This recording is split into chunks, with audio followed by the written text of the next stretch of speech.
Son zamanlar Instagram və TikTokda çoxlu ingilis dili səhifələrinin olması gözəl bir haldır.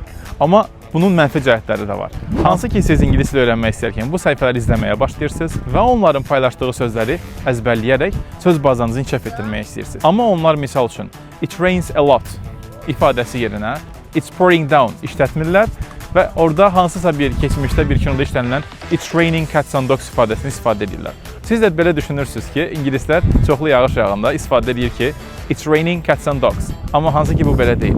Başqa bir кейsə baxsaq orada görə bilərsiniz ki, videolarda deyirlər ki, "don't say important, say vital, predominant, compulsory". Hansı ki bunlar bəli, sinonimdirlər. Amma siz əgər gündəlik danışıq üçün ingilis dilinizi inkişaf etdirmək istəyirsinizsə, sizin important deməyinizin heç bir problem yoxdur. Nəzərdə saxlamalısınız ki, bu sözlərin hamısı istənilən bir kontekstdə important sözünə əvəz edə bilmir. Məsələn, vital sözünü götürsək, həyati dərəcədə əhəmiyyətli bir şeyin əgər vacibdirsə, o zaman istifadə oluna bilər. Compulsory vacibdirmi? Bəli.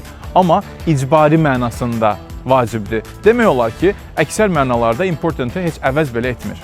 Buna görə də çalışın ki, düzgün kontentli olan müəllimləri izləyərək ingilis dilinizi inkişaf etdirin.